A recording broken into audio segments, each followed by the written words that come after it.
গতকাল দুপুর 2টার দিকে আমাদের একটা খবরের ভিত্তিতে জেলা পুলিশ জনসেবা হাসপাতালের ৩য় তলার কক্ষ থেকে উনি ডাক্তার আমিরুল ইসলাম, যিনি ড্যাবের রাজশাহীর আহ্বায়ক, বিএম এর রাজশাহীর অঞ্চলের আহ্বায়ক এবং বেসরকারি ক্লিনিক মালিক সমিতিরও উনি নেতা, উনি নৃশংসভাবে ওনার নিজ হাসপাতালের একটা শয়ন কক্ষে উনি রেস্টরুম আছে, সেখানে নৃশংসভাবে খুন হয়েছে। সেভাবে আমরা এসে ওনাকে পাই।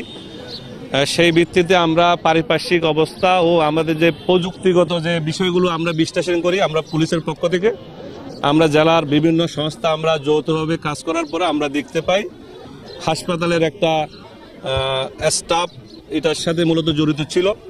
আমরা সন্দেহভাজন আমরা কয়েকজনকে আমাদের হেফাজতে নিয়ে দীর্ঘ রাত তাদেরকে আমরা জিজ্ঞাসাবাদ শেষে ভোর রাতে অলমোস্ট ভোর 4টার দিকে আমরা যে মূল যিনি ক্রিমিনাল তার নাম হচ্ছে আসাদুল মিয়া আসাদ, উনি হচ্ছে বাড়ির দুনটে।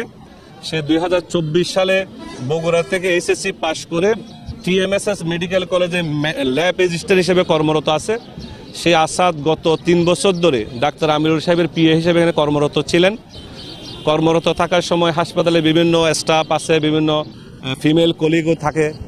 এইরকম একটা ভুল বুঝাবুঝির ঘটনাকে কেন্দ্র করে তাদের মধ্যে ডাক্তার আমিরুল সাহেব সহ আসাদ আর একটা মেয়ে, যেটা আসলে আমরা অনেক ক্ষেত্রে মেয়েদের বিষয়ে আমরা বলি না অনেক সময়, এই 3 জনের একটা মানে ভালো লাগা অথবা মানে নিজেদের আন্ডারস্ট্যান্ডিংগত একটা বিষয়কে নিয়ে মতবিরোধ দেখা দেওয়ার প্রেক্ষিতে গত 25 অগাস্ট আসাদ এবং যে মেয়েটাকে কেন্দ্র করে এই ঘটনা, সেই মেয়ে সহ তাকে মারধর করা হয়। ওখানে একটা চেঞ্জ রুম ছিল, সেখানে মারধরের পরে আসাদকে চাকরি থেকে বের করে দেওয়া হয় হাসপাতাল থেকে। তারপরে সে বগুড়া চলে যায় 25 তারিখেই।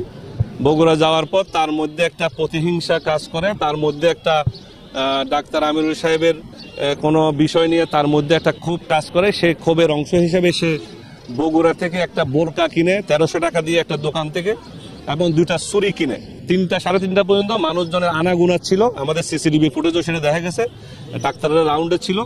সে যেহেতু এইসব 3 বছর এটার সাথে অভ্যস্ত, সে আনুমানিক 4টার দিকে যখন গভীর ঘুমে সে ডাক্তার আমিরুল সাহেব ছিলেন, তখন সে প্রথমে উঠে এই নৃশংস হত্যাকাণ্ড, যেটা আপনারা বিভিন্নভাবে গতকাল আপনারা দেখছেন, সেই নৃশংস হত্যাকাণ্ড ঘটিয়ে সে জানতো যে ওখানে ভিতরে সিসিটিভির মূল ক্যামেরাগুলো ডাক্তার আমিরুল সাহেবের রুমেই ছিলেন। তো সেই জন্য সে প্রায় ঘন্টাখানেক অপেক্ষা করছে। সে নিজে গোছাইয়ে সে আবার 6:15টার দিকে সে বোরকা পরে নিচে নেমে গিয়ে সে চলে যায়।